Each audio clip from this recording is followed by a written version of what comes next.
Kita baca selanjutnya dikatakan di sini. Kata Yesus, datanglah. Apa yang kemudian? Apakah kemudian Petrus pakai naik ini? Apa orang pakai papan menuju Yesus? Tidak. Dengan iman dia, karena dia melihat ini sang juru selamat, ini Tuhan yang berbicara, ini firman yang memberikan dia kekuatan, maka Petrus juga turun dari perahu, melangkah di atas air, berjalan menuju Yesus. Haleluya. Orang percaya kalau dia benar-benar dia yakin percaya bahwa Yesus sang juru selamat dunia, Yesus itu yang memberikan pertolongan, maka dia juga bisa mengalami mujizat. Pertolongan Tuhan akan pasti bagi dia. Karena apa? Dia tadi berdoa yang dicontohkan oleh Yesus. Dia belajar untuk ada di kaki Tuhan yang membaca merenungkan firman Allah. Ada kekuatan, dia juga bisa melakukan mujizat.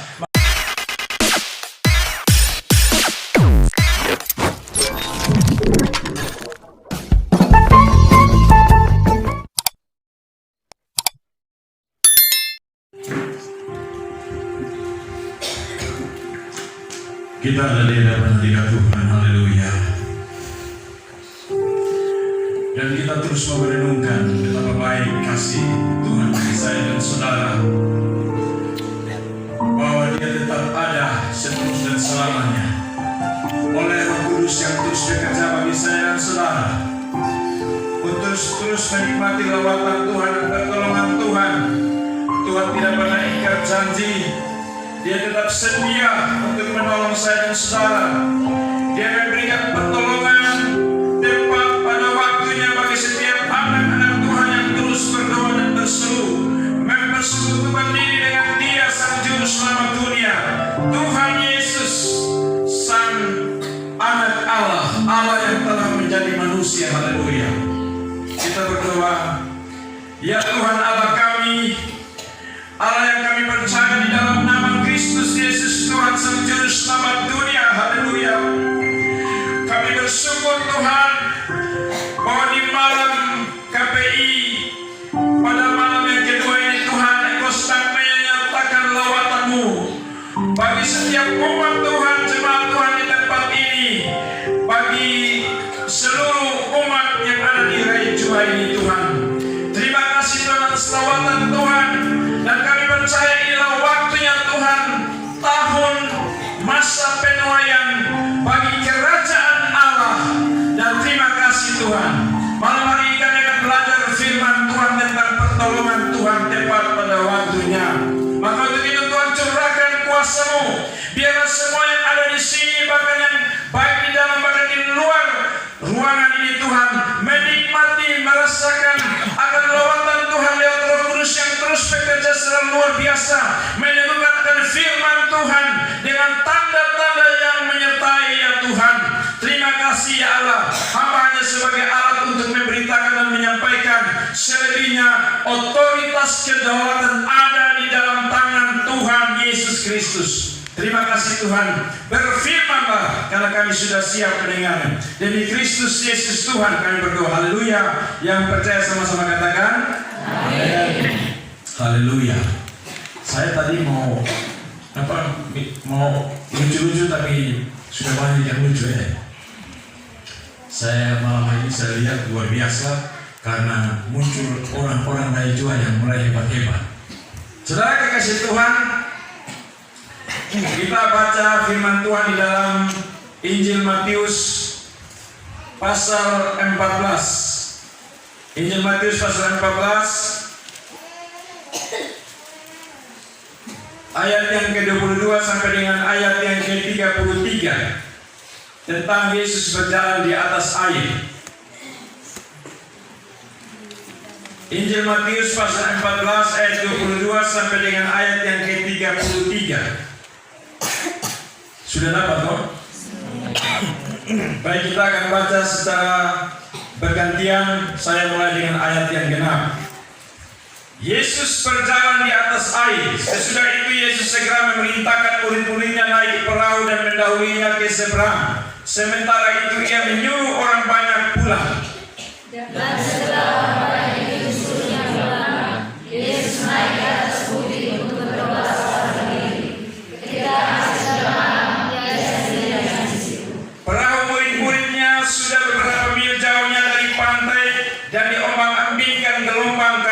angin sakar.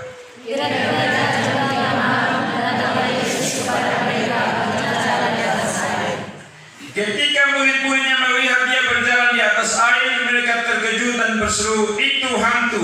Lalu berteriak-teriak karena takut.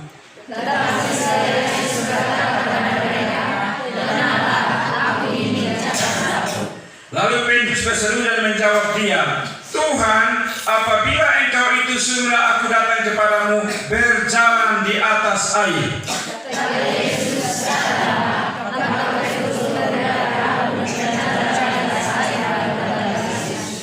Tetapi ketika dirasanya tiupan angin, takutlah ia dan mulai tenggelam, lalu berteriak, "Tuhan, tolonglah aku."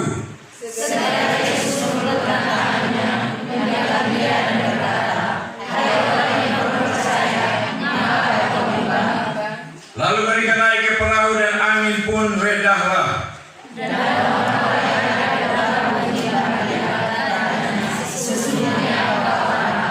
Haleluya.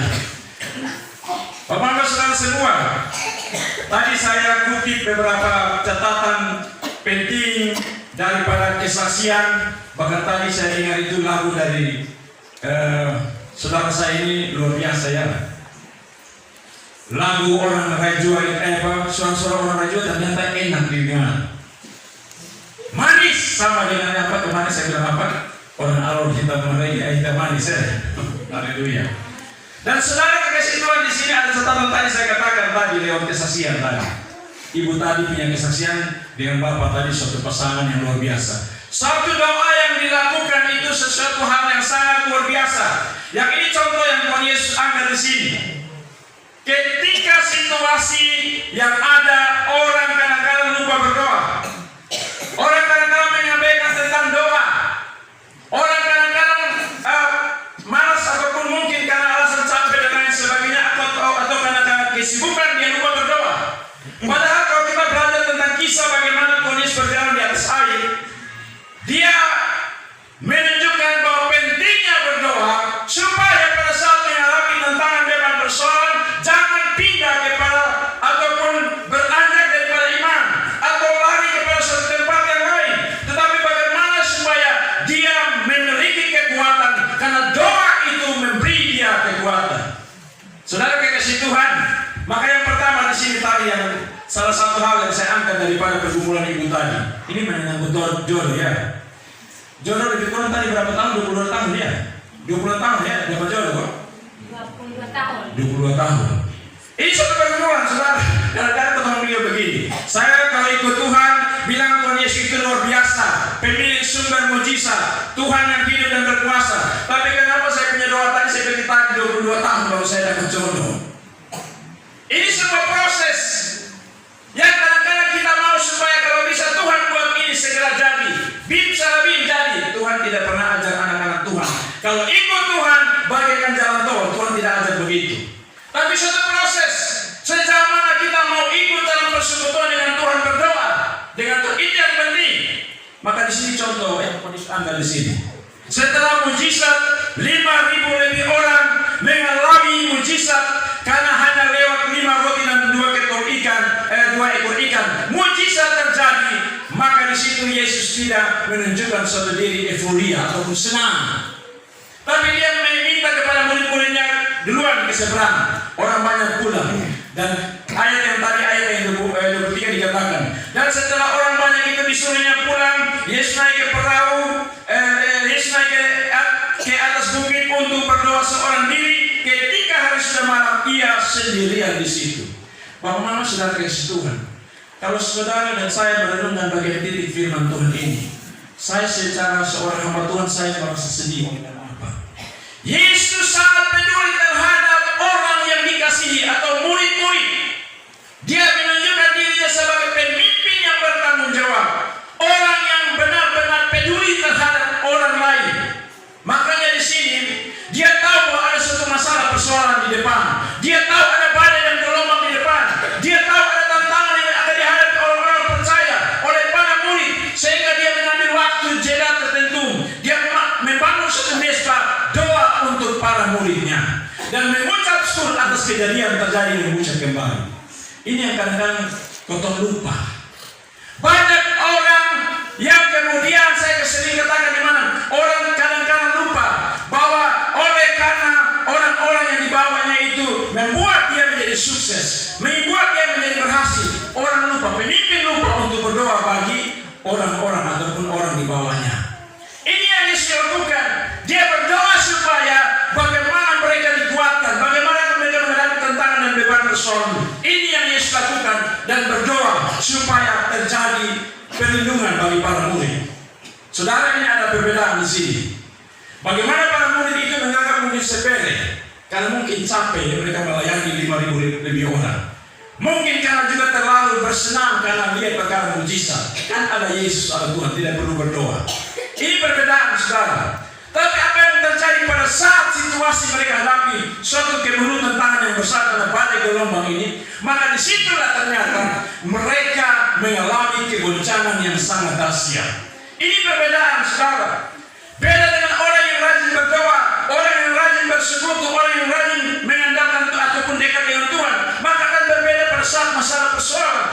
Dia tidak akan mundur, dia tidak akan lari, tetapi dia datang dan tetap yakin bahwa ada pertolongan Tuhan tepat pada waktunya. Maka saudara, kasih saya memberikan tema di sini, pertolongan Tuhan tepat pada waktunya. Benar tidak kalau pertolongan Tuhan tepat pada waktunya? Saudara, saya sudah merasakan itu pasti, dan saya sendiri pribadi yang saya tadi malam sedikit memberikan satu jalan rentetan saya punya hidup. Dia memberikan tepat pada waktunya, walaupun mungkin ukurannya mungkin lama. Tapi itulah pertolongan Tuhan menurut kehendak Tuhan, bukan menurut saya dan saudara. Dia memberikan pertolongan itu bagi saya dan saudara. Saudara, kekasih Tuhan, ini yang kemudian apakah di dalam diri kita ada doa? Seperti tadi, doa untuk seorang misalnya istri, dia lihat suaminya yang tadi suka tadi ayam misalnya minta maaf, atau suka hidup katakanlah jauh daripada persekutuan atau bergereja dan sebagainya. Apakah kemudian dia hanya omong cerewet dan suaminya pasti tidak akan berubah. Tapi bagaimana dia ada di kaki Tuhan, dan bagaimana dia terus hidup dan berdoa, dan ada perubahan yang terjadi bagi suaminya, pasti akan terjadi kalau dia yakin dengan sungguh-sungguh. Karena Tuhan memberikan pertolongan, mengubah yang tadi tidak bisa menjadi bisa. Haleluya. Begitu pula sebaliknya dengan suami. Suami juga kalau melihat ada kelemahan istri, ataupun istri kurang rajin gereja, ataupun ibadah rumah tangga dan ibadah kaum perempuan dan lain sebagainya, tanggung jawab dia adalah dia tidak untuk marah-marah, ataupun dia tidak untuk bagaimana menjauhkan istri, tapi bagaimana untuk dia terus berdoa bagi sang istri. Begitu pula orang tua punya tanggung jawab untuk punya satu bagian, ambil bagian dalam persekutuan, doa bagi anak-anaknya supaya anak-anak itu bisa berjalan dalam kebenaran, dalam kehendak dan maksud Tuhan. Ini penting, Bapak Saudara. Di saat ini banyak cara-cara iblis untuk mengejek orang percaya, orang Kristen untuk jauh daripada ibadah dan persekutuan. Banyak orang di mana-mana saya ketemu. Saudara kasih Tuhan, orang malah mulai anggap gereja ini hanya formalitas. Kalau kita melihat di video-video ataupun di tayangan-tayangan di Amerika ataupun di negara-negara Eropa, orang jadikan ruang ibadah ini sebagai ruang yang tidak ada lagi tempat, kosong. Yang ketemu itu ada di tempat-tempat rekreasi, tempat-tempat yang sudah dijaga gereja sebagai tempat-tempat yang tidak lagi tempat-tempat yang sangat punya nilai rohani di situ. Tidak ada lagi. Tapi kita bersyukur kalau kita punya kesempatan seperti ini, kegiatan KPI seperti ini. Itu tanda bahwa Tuhan sedang menunjukkan kasih-Nya, lawatannya kepada kita. Saya percaya itu. Bapak Saudara Tuhan, kalau kita ikuti bahwa beberapa waktu hari ini banyak tim doa datang ke Sabu dan kemudian ke Rajua. Bukan berarti menunjukkan bahwa itulah kehebatan mereka atau kami semua, bukan. Tapi Tuhan sedang memfokuskan matanya kepada daerah ini. Tuhan mau supaya kedatangannya yang kedua kali harus ada lawatan besar kemenangan dulu bagi daripada orang-orang yang namanya Kristen. Kantong-kantong Kristen ini harus diselamatkan, harus mengenal dengan sungguh-sungguh tentang Kristus Tuhan Sang Juru Selamat. Kalau tidak, saudara, suatu ketika kita akan ketinggalan kereta, kita akan ketinggalan yang jauh daripada Tuhan. Ini yang suatu hal yang persoalan, Bapak Saudara Tuhan. Ini yang penting saya bilang. Yang pertama adalah pentingnya kita berdoa dan bersekutu dengan Tuhan. Yang kemarin saya bilang, salah satu bentuk wujud kita berdoa dan bersekutu dengan Tuhan adalah kita mengandalkan Dia.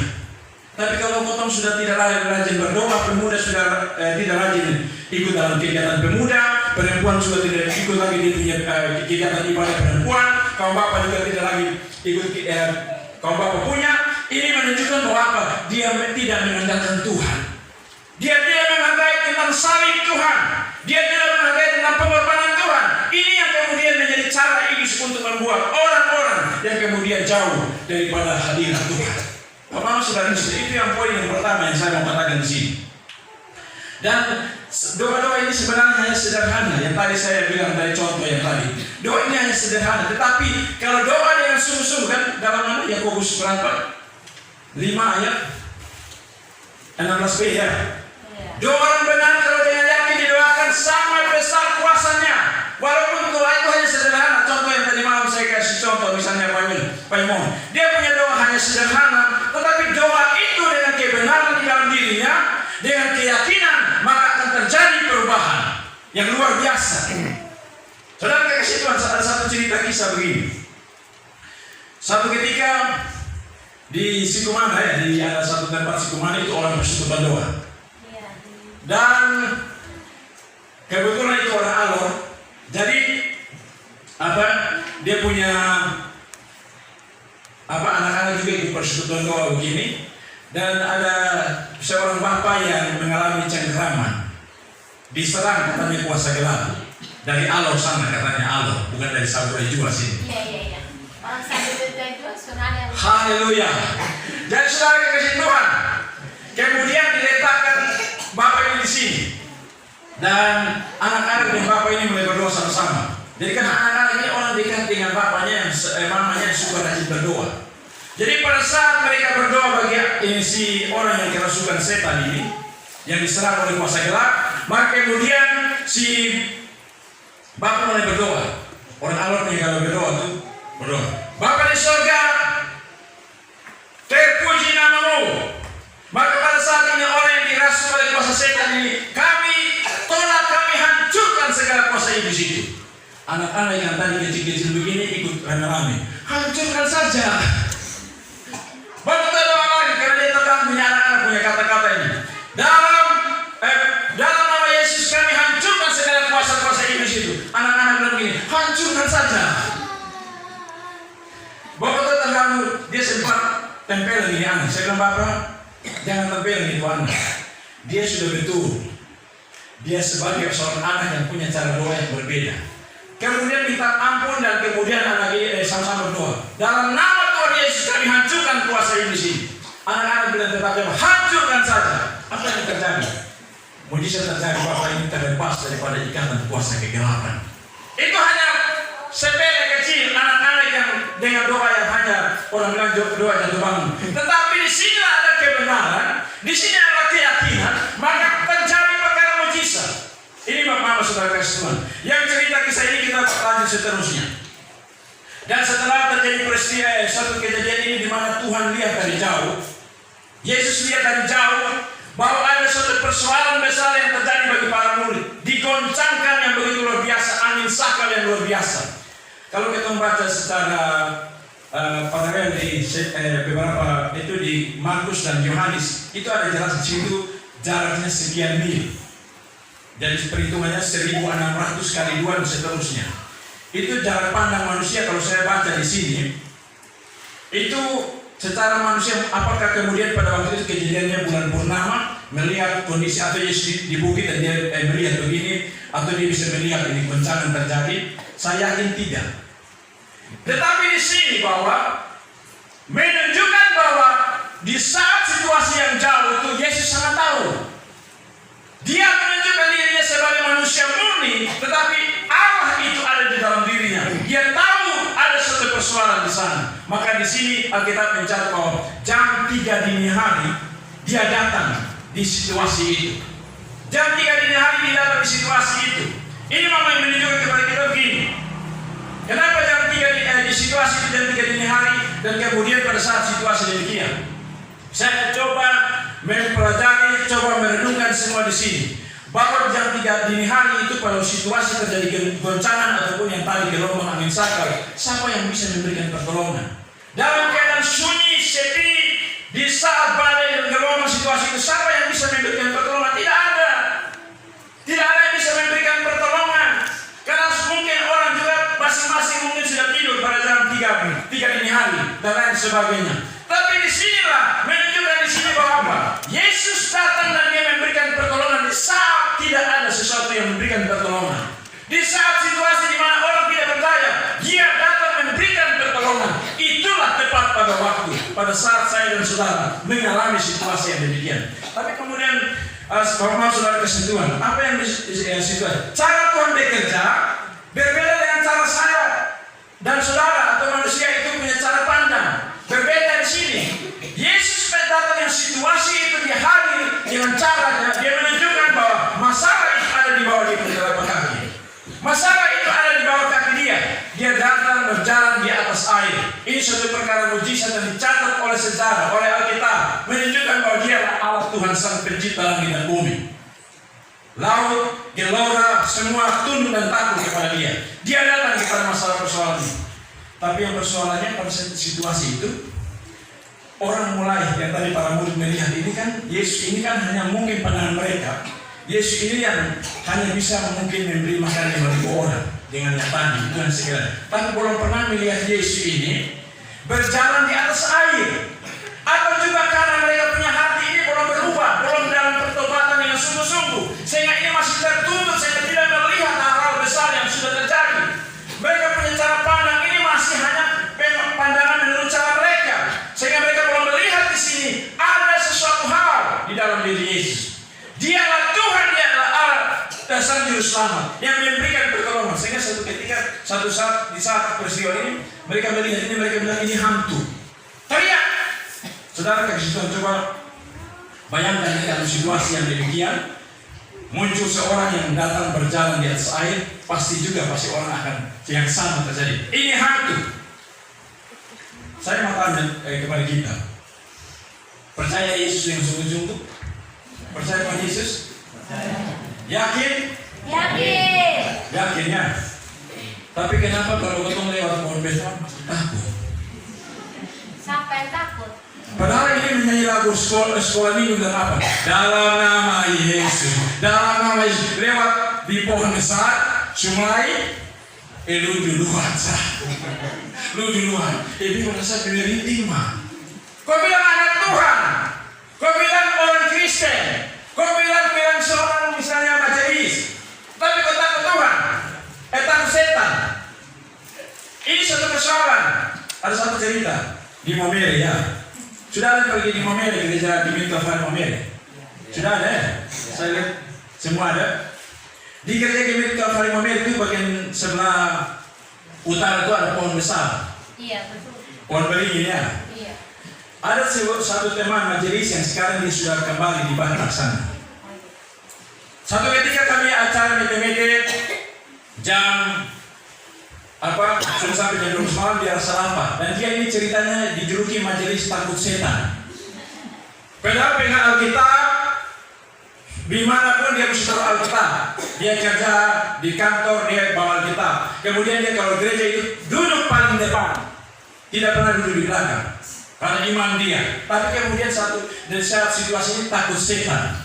Ceritanya begini. Pada saat dia mau kembali untuk makan di rumahnya di sebelah timur, dia datang kembali menyanyi lagu tadi. Dalam nama Yesus, dalam nama Yesus. Sampai di pohon besar itu ada orang gila di Momere, ada sementara telanjang badan ini ada di situ, berdiri di situ, di gelap gulita di pohon besar. Karena dia baru pulang tadi yang mete-mete ini, bayangan dia adalah setan, orang penjiwa. Dan sampai pada saat dia datang sampai di pohon besar, kagetlah sama-sama dengan orang gila. Orang gila begini, setan, dia juga setan. Jadi dia lari ke arah timur, orang gila lari ke arah barat, sama-sama tunjukkan setan di sini.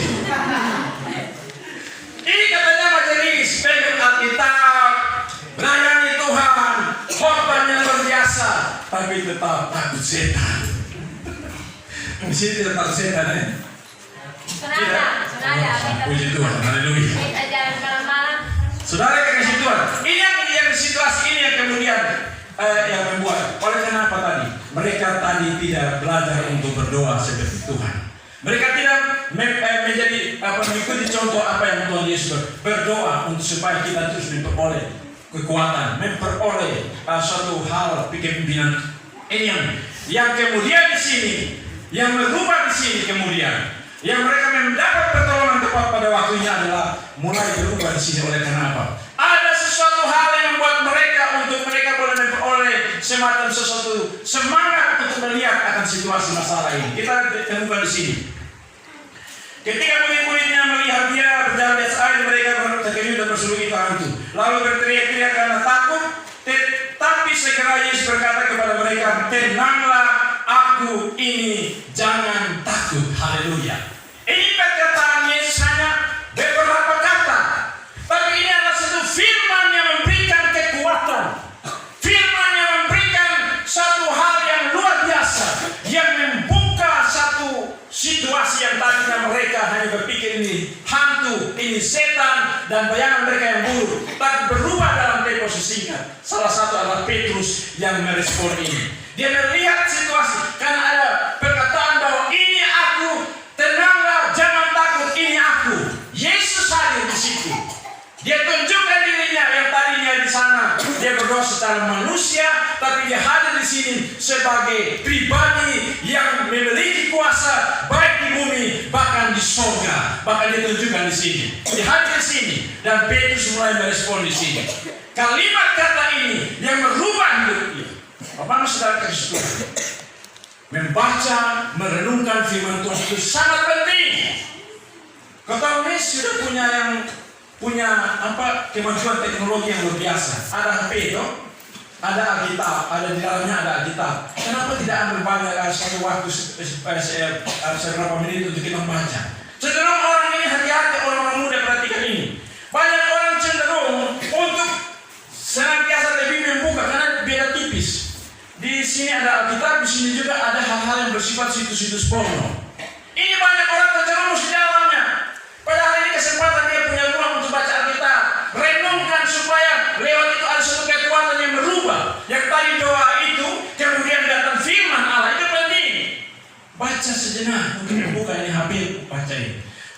Sebab kalau saudara kasih Tuhan, saya punya satu kisah.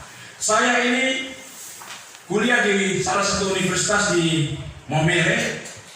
Kami dalam waktu itu di jurusan informatika itu kami sekitar 150 orang yang di dalam program di jurusan ini. Tetapi pada akhirnya hanya wisuda sekitar 27 orang. Apa yang kemudian? Mereka karena mungkin waktu itu masih barang baru, buka ini HP, buka ini laptop dan lain sebagainya. Arahnya tidak lain, buka ini situs-situs porno. Apa yang kemudian? Di dalam perjalanan itu tiba-tiba ada hal-hal praktik yang tidak benar. Terjerumus satu sama yang lain. Tinggalkan akan pendidikan kuliah, orang tua sudah doa dengan air mata untuk doa bagi masa depannya segala macam, tapi akhirnya terjerumus dalam hal-hal ini. Ini praktik cara-cara iblis. Karena orang tidak cinta akan firman Allah. Orang tidak melihat akan firman ini sebagai satu kekuatan. Orang cenderung melihat kepada hal-hal ini yang menyenangkan. Ini yang iblis pakai, menjerumuskan. Apalagi generasi-generasi. Dan kemudian kami hanya tinggal 27 orang yang di wisuda. Bayangkan itu 100 lebih orang di mana?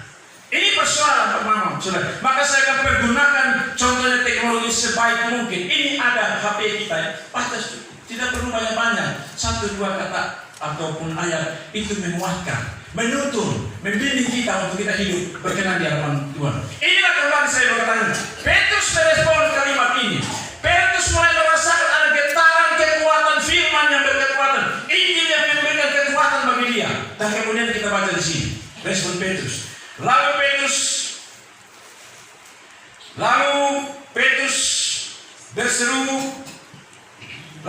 berseru dan menjawab dia.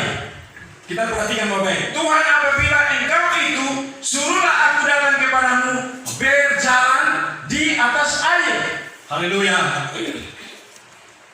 Kita perhatikan baik-baik kalimat ini. Yesus berjalan di atas air mendapatkan para murid. Dan pada saat situasi itu, tetapi dia kemudian berfirman, tenanglah aku ini, jangan takut. Petrus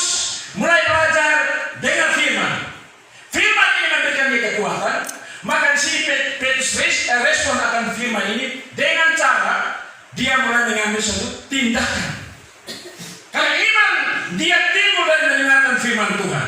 Iman dia timbul karena mendengarkan firman Yesus Kristus. Iman dia timbul daripada nonton sinetron. Iman dia timbul daripada kita punya kepercayaan kalau budaya tidak akan timbul. Tapi iman timbul dari mendengarkan firman Kristus. Coba baca Roma 10 ayat 17. Roma 10 ayat 17.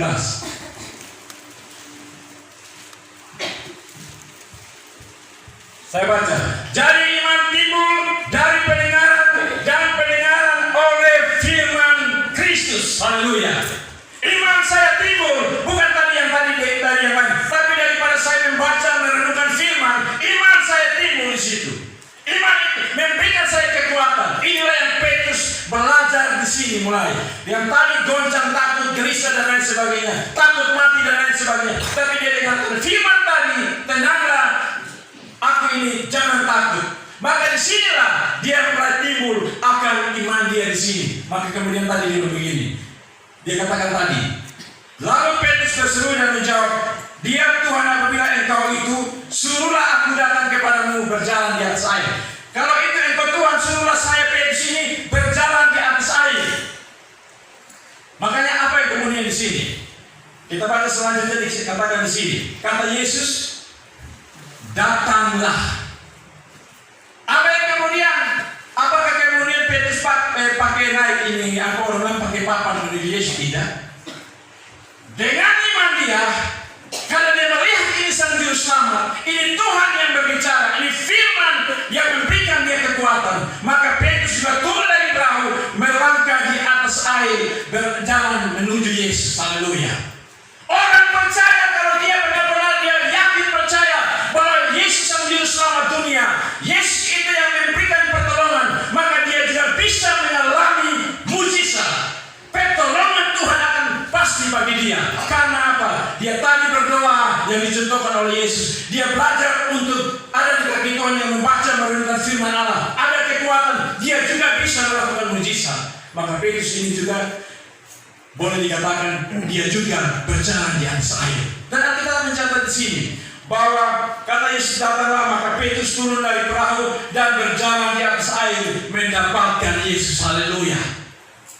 Orang percaya yang tadi saya bilang hidupnya dekat dengan Tuhan, bersekutu dengan Tuhan, yang kemudian dia rajin berdoa, rajin ikut ibadah-ibadah yang tadi, gereja, persekutuan doa, ibadah rumah tangga, pemuda, gemit, anak-anak para dan lain sebagainya. Maka disinilah ini satu kekuatan, ini satu hal yang warna yang berbeda. Allah melihat di sana, doa dia akan direspon dan dia akan mengalami perkara dan mujizat. Haleluya. Ini hal yang sangat luar biasa. Petrus berjalan di atas air menuju Yesus. Haleluya. Dan pas kemudian Bapak Saudara Yesus, setelah itu kemudian dia jatuh. Ada satu contoh lagi. Ada seorang hamba Tuhan, orang Timur dari Soe. Ada orang Soe di sini. Ada seorang Timur Soe. Mama tua ini minta maaf buta huruf. Doanya itu jatuh bangun. Dia memang tidak tahu baca. Satu ketika ada seorang bapak yang kemudian ini minta maaf, dia punya berkepala botak seperti saya. Saya masih bagus. Turunan ini turunan botak, turunan botak. Saudara, kesetuan bapak ini sakit yang luar biasa. Dan hanya bapak ini di rumah kemudian ini dirayai oleh ini ibu hamba Tuhan ini yang dari Soe yang buta huruf. Kemudian pergi. Caranya bagaimana untuk supaya doa ini bisa ketemu. Jadi ini orang ini hanya datang, bapak ini seorang tulisan dia nama. Tanya dia nama siapa? Dia tulis ini nama dia nama ini. Tapi kemudian karena ibu ini tidak tahu ini apa baca. Dia tidak tahu ini dia tulis oh iya baik. Dia hanya begitu. Dan sekarang bagaimana untuk supaya connect antara doa dia dan kesembuhan mujizat. Bapak ini mengalami kondisi yang stroke ringan. Tapi kemudian dia usahakan bapak ini berdiri. Cara dia berdoa begini sederhana. Dia menghadap di bapak, dia taruh tangannya di atas kepalanya yang botak. Dia begini, Tuhan Yesus, Sorry prologin ya. Tuhan Yesus, berkatilah om ini. Om ini ada sakit. Di pinggir-pinggir ada rambut, di tengah-tengah ada botak. Dengan saudara ini orang soalnya, Tuhan Yesus, berkatilah orang ini. Orang ini ada sakit, di pinggir-pinggir ada rambut, di tengah-tengah ada botak. Apa saudara kemudian apa yang terjadi respon dari surga? Mujizat terjadi, haleluya. Doa yang sederhana, saudara kasih Tuhan. Tidak perlu doa yang bilang seperti yang kita ikut dari tidak ada. Doa yang sederhana, tetapi punya iman. Di dalam ada kebenaran, ada keyakinan, mujizat Tuhan terjadi, haleluya. Walaupun saya punya pekerjaan sebagai nelayan, orang hanya iris-iris. Saya punya pendidikan yang sederhana. Apakah kemudian saya punya doa sama seperti orang-orang yang penyihir hebat itu? Bisa sama. Tuhan tidak melihat, tapi Tuhan melihat sejauh mana ibadah kita dengan Tuhan, andalkan Tuhan, doa kita dengan Tuhan, dan bersyukur dengan Tuhan, belajar mendengarkan firman Allah, rajin ibadah gereja dan lain sebagainya. Inilah di situ letak bagaimana kita punya iman kepada Dia Sang Juru Selamat. Tuhan memberikan pertolongan, dan Petrus berjalan mengalami mujizat, berjalan di atas air, haleluya. Ini yang kemudian Bapak Ibu Saudara kasih Tuhan, yang kemudian kita baca selanjutnya di sini dikatakan. Kata Yesus, datanglah maka Petrus turun dari perahu dan berjalan di atas air mendapatkan Yesus. Tetapi ketika dirasa tiupan angin, takutlah ia dan mulai tenggelam, lalu berteriak, Tuhan tolonglah aku, haleluya. Kalau orang membaca sepintas kalimat ini, orang bilang begini, betul, nanti perkataan Tuhan Yesus bilang begini, hai kamu yang kurang percaya, mengapa engkau bimbang? Terlepas daripada kalimat ini, tapi saya mau katakan bahwa orang percaya, orang Kristen yang tadi rajin berdoa, rajin beribadah, rajin bersekutu, rajin membaca firman Tuhan, merenungkan, melakukan, dia mengalami yang namanya jatuh bangun. Ini namanya sebuah proses. Jadi kalau ada hamba-hamba Tuhan juga jatuh atau mengalami sebenarnya suatu proses untuk bagaimana? Apakah saya sungguh-sungguh tetap cinta Yesus selamanya seperti tadi pujian tadi atau tidak? Atau karena masalah persoalan ini membuat saya pada akhirnya saya mundur dan tinggalkan Tuhan? Di sini Tuhan butuh jawaban. Maka Petrus tidak kepada yang lain, dia meminta pertolongan, Tuhan tolonglah aku. Harapan dia hanya kepada Tuhan. Dia tetap teguh untuk memanggil Tuhan walaupun dia tahu dia bimbang ragu. Tapi ada satu tangan yang mengulurkan, tangan memberikan pertolongan pada waktunya bagi Petrus. Ini yang kemudian banyak orang terjerumus di sini. Banyak orang keluar daripada jalur kebenaran firman Tuhan. Banyak orang yang mulai lari. Banyak kita dengar saudara kasih Tuhan, banyak hamba-hamba Tuhan bahkan minta maaf. Banyak pendeta yang pada akhirnya dia sudah mulai keluar dari konteks iman dia dan tinggalkan dia punya toga, lepaskan. Saya punya saudara, saya tidak sebut orang alon. Dia sekarang apa yang terjadi? Karena tantangan bertubi-tubi, dia seorang pengurus ikatan mahasiswa tingkat nasional di Jakarta waktu zamannya itu. Tapi kemudian setelah dia menjadi pendeta cukup luar biasa, aktif dalam persekutuan, doa, ibadah, penginjilan di sana sini. Tapi kemudian apa yang terjadi? Persoalan masalah karena masalah istrinya mengalami suatu gangguan jiwa dan lain sebagainya. Dia putus asa. Dia mulai bertanya di manakah pertolongan Allah yang saya khotbahkan, Allah yang saya sampaikan juru selamat dunia kepada jemaat Tuhan. Dia sendiri goyah. Apa yang terjadi sekarang? Dia kembali, dia terjun ke dunia okultisme. Lepaskan toga dia sekarang sudah pakai toga yang baru, yaitu dunia okultisme. Ini yang sesuatu hal yang Tuhan tidak mau. Ini satu contoh. Banyak lagi saya lihat, kalau banyak kita ikuti itu, banyak yang kemudian jadi dari pendeta, kemudian tiba-tiba jadi mualaf. Ini satu hal yang konyol. Orang lupa, padahal pada waktu dia kembali nanti untuk meraih keselamatan, dia tidak akan bisa dapat lagi. Kita kan sudah dengar toh? Alkitab mencatat bahwa apa? Esau menganggap remeh hak kesulungannya dengan apa, menjualnya dengan apa? Sepiring kacang merah toh? Pada saat dia mau kembali, Alkitab mencatat bahwa dengan mencucurkan air mata, dia datang untuk bisa meminta berkat lagi. Sudah tidak bisa dapat. Pintu rahmat telah tertutup, pintu anugerah sudah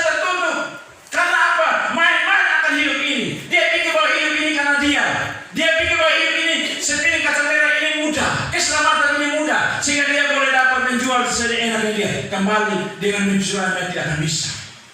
Saya pakai istilah bahasa kawanku ya. Bahwa apa? Kalau bilang kata ampa ilo jauh-jauh, kalau orang tua bilang ampa ilo jauh-jauh, saya sudah kasih lu berkat, saya sudah jaga lu. Kemudian lebih saya punya hati sakit. Maka kalau dia bilang begini, ampa ilo jauh-jauh, maka itu tanda bahwa apa? Dia sudah tidak lagi herokan dengan kita. Ini tanda saudara Kristus. Tapi di sini Petrus bangkit daripada situasi yang tak berdaya ini. Dia datang kepada minta Tuhan memberikan pertolongan. Dan apa yang kemudian? Tuhan mengulurkan tangannya, memegang tangan Petrus. Dan kita mencatat di sini.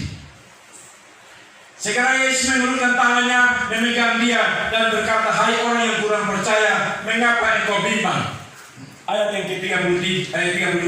Lalu mereka naik ke perahunya dan angin pun redanya. Mereka itu siapa? Yesus dan Petrus. Kalau kita nonton di film yang diputar sejarahnya, itu Yesus pada saat memegang tangan Petrus yang tadi, dia angkat langsung berdiri di atas air yang tadi dengan gelombang ini, berjalan melangkah beberapa meter naik ke perahu. Luar biasa toh? Jatuh bangun setelah melewati situasi dia tetap dengan Tuhan bersekutu. Tuhan pegang tangan dia bersama melangkah di tengah pada gelombang naik ke perahu. Dan Alkitab mencatat di sini kemudian angin reda. Oleh karena apa? Orang Kristen, orang percaya, orang rejua, jemaat rejua kini yang kemudian dia tetap pada iman, tidak terombang ambing yang pengaruh apapun, maka dia bisa sama-sama bersama Yesus Tuhan menikmati lawatan, mujizat, berkat sampai kepada tujuan. Haleluya.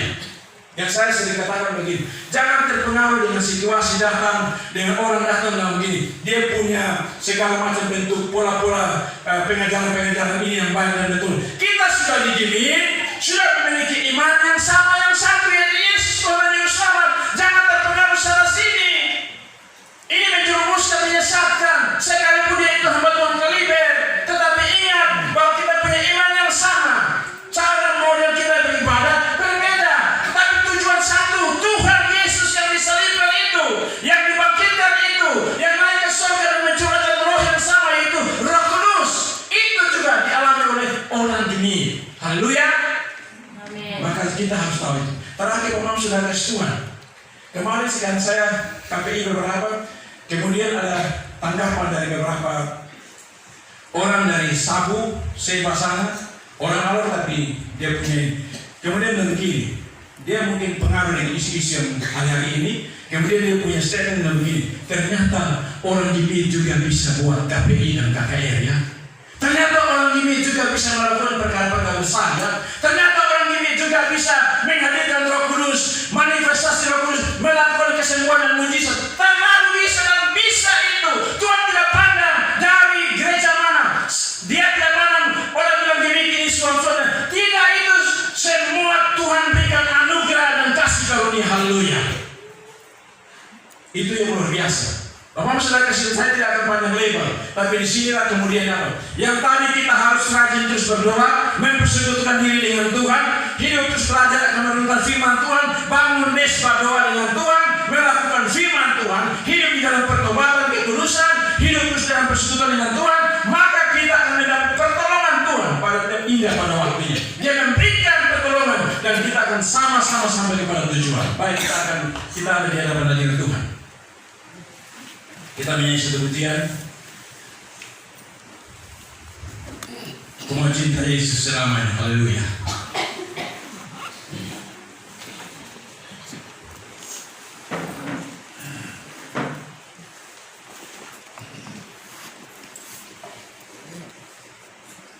Bapak, saudara kita berusaha di hadapan hadirat Tuhan. Saya terbatas di dalam hal memberitakan, menyampaikan firman Allah. Tapi ingat satu hal, satu tokoh sejarah yang luar biasa. Dialah Allah, sumber, dialah sang pencipta langit dan bumi. Yang firman Allah yang telah menjadi manusia. Dialah Yesus Kristus, Tuhan sang juru selamat dunia. Yang ada dulu, hari ini, dan seterusnya selamanya. Kuasanya, pertolongannya, mujizatnya tidak akan pernah berubah. Yang penting bagi saya dan saudara, terus hidup dan bangun hidup yang berdoa dengan Tuhan,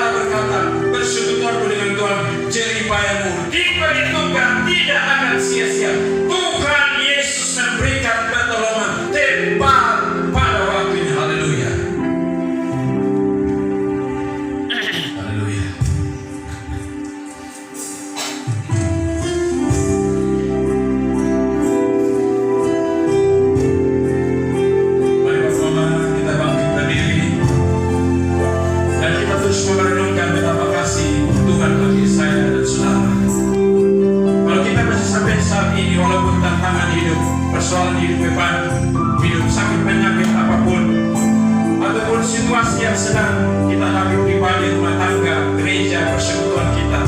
Tapi ingat yang tadi saya katakan, ada Yesus Tuhan yang memberikan pertolongan tepat pada waktunya. Dia telah mencurahkan Roh-Nya, Roh Kudus, Roh Allah berisi itu bagi seluruh umat manusia, bagi setiap orang yang percaya. Haleluya.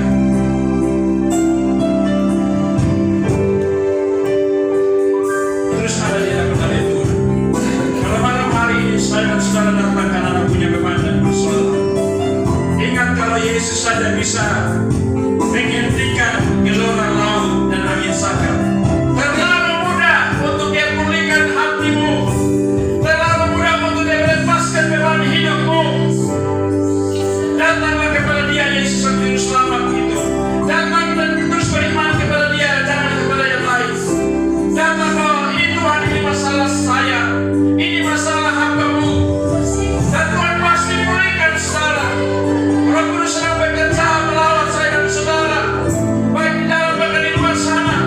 Roh Kudus sedang melawat hatimu kalau ada masalah persoalan, ada beban, Tuhan berikan. Roh Kudus sedang melawat, memberikan pencurahan, memberikan lawatan dalam nama Tuhan Yesus.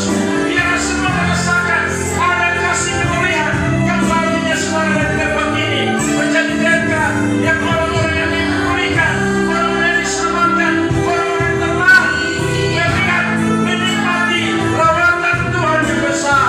Haleluya. Bagi saudara yang datang mungkin ada beban sakit, taruh tangan kiri saudara di atas di bagian yang sakit atau di bagian dada. Angkat tangan saudara. Biarlah ada rawatan Tuhan, ada mujizat Tuhan, ada perkara Tuhan. Dalam nama Yesus, dalam nama Yesus, dalam nama Yesus, mujizat terjadi, mujizat. Dalam nama Yesus, dalam nama Yesus, dalam nama Yesus, dalam nama Yesus, dalam nama Yesus. Haleluya, haleluya, haleluya. Yesus. Amin. Haleluya. Oh, haleluya. Haleluya. Ajaib Tuhan kuasa-Mu. Ajaib Tuhan. Ajaib. Haleluya. Haleluya. Haleluya. Sembuh. Sembuh. Sembuh. Haleluya. Haleluya. Sembuh dalam nama Yesus. Dalam nama Yesus. Dalam nama Yesus. Dalam nama Yesus. Yang sakit dipulang dengan bebas melalui proses kesembuhan. Mujizat terjadi. Kuasa Allah terjadi. Haleluya. Orang-orang muda, ambil keputusan untuk hidup Tuhan. Ambil keputusan untuk mau hidup dengan sungguh-sungguh dengan Tuhan. Tuhan cinta orang-orang muda. Tuhan kasih orang-orang muda. Tuhan sayang kepada semua anak-anak muda, orang-orang generasi untuk menjadi berkat di Samurai Jua ini, menjadi berkat bagi orang-orang, bagi pelayanan gereja ini, menjadi berkat bagi seluruh umat manusia. Dia Yesus Tuhan yang telah rela mati di atas kayu salib. Dia membentuk pemuda, orang-orang muda menjadi berkat. Terima lawatan Tuhan, terima anugerah Tuhan, terima kuasa Tuhan di dalam nama Yesus. Biarlah dia mengalami Roh Kudus bekerja orang-orang muda untuk hidup terus dengan Tuhan, hidup dengan sungguh-sungguh imannya dengan Tuhan. Haleluya. Terima kasih Tuhan. Haleluya. Haleluya. Haleluya. Oh Tuhan, terima kasih. Dalam nama Yesus Tuhan. Haleluya. Dalam nama Yesus Kristus Tuhan kami. Malam hari ini Tuhan, Engkau dapati Tuhan setiap pribadi masing-masing. Engkau dapati Tuhan dalam nama Yesus air matanya yang sedang menetes. Karena Tuhan dia cinta Engkau Yesus Tuhanku. Dia telah buka hati dia Tuhan. Maka masuklah lewat Roh-Mu yang luar biasa itu. Dia mengalami damai sejahtera sukacita. Dia mengalami sentuhan kuasa Roh Kudus. Dia mengalami sesuatu yang berbeda. Sehingga pada saat dia pulang daripada tempat ini, dia pulang dengan damai sejahtera sukacita. Dia pulang dengan setiap kehidupan yang penuh dengan sorak-serai, iman yang berkemenangan. sekalipun melewati tantangan, beban dan persoalan. Tuhan pakai hamba-hamba di sini. Bagi Bapak Pendeta dengan semua perangkat kemajelisan yang ada di 3 gereja ini, Tuhan, pakai mereka sebagai alat berkat, sebagai hamba-hamba Allah yang melayani, yang bermitra untuk melayani Tuhan di tempat ini, di semua lingkungan ini, di Pulau Raijua ini, penuh dengan kuasa kemuliaan lewat hamba-hambamu yang melayani. Bahkan dengan jemaat Tuhan yang bersatu padu, bergandengan tangan bersama-sama untuk terus ada dalam iman kepada Kristus dengan hidup yang benar, hidup yang memuliakan Tuhan, menjadi saksi Injil untuk mendapatkan jiwa-jiwa yang belum datang berjumpa dengan Tuhan dengan sungguh-sungguh. Mungkin dia punya orang tua, mungkin dia punya saudara famili. Malam hari ini kami percaya lawatan Tuhan bagi semua yang ada. Terjadi satu pembaruan, terjadi satu pemulihan bagi daerah kota ini. Haleluya. Terima kasih Tuhan, kami percaya yang datang dengan sakit penyakit apapun bebannya, dia pulang dengan kesembuhan, dia pulang dengan sukacita dan sorak-sorai. Karena bagi Tuhan tidak ada sesuatu yang tidak mungkin, tapi semua itu mungkin. Haleluya. Terima kasih Bapak dalam nama Yesus. Kami serahkan semua ini. Mari hamba Tuhan Wilson untuk berdoa selanjutnya bagi semua pergumulan yang ada. Haleluya.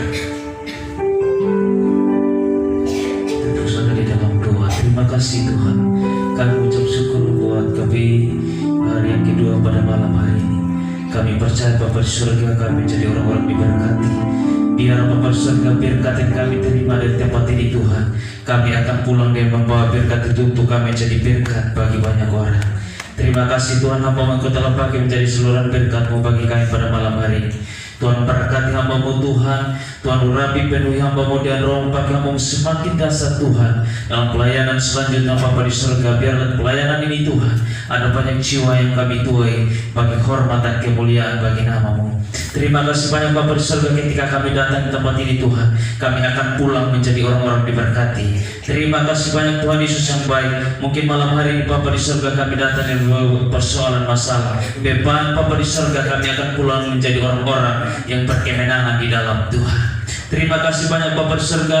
Kami juga berdoa buat Bapak Pendeta bersama Pendeta, berseluruh para majelis yang ada yang telah mengizinkan kami dalam pelayanan pada malam hari ini Tuhan. Sudah 2 hari dan akan hari yang ketiga nanti. Tuhan memberkati Bapa di surga seluruh pelayanan yang ada di tempat ini. Tuhan pun memberkati Bapa di surga.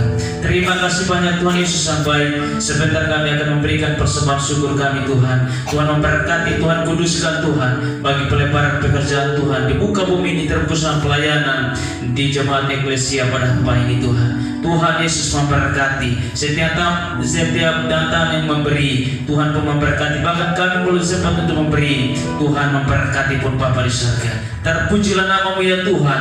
Di dalam nama Yesus Tuhan kami berdoa dan mengucap syukur kepada Bapa di surga. Haleluya. Setiap kita yang diberkati, kita sama-sama katakan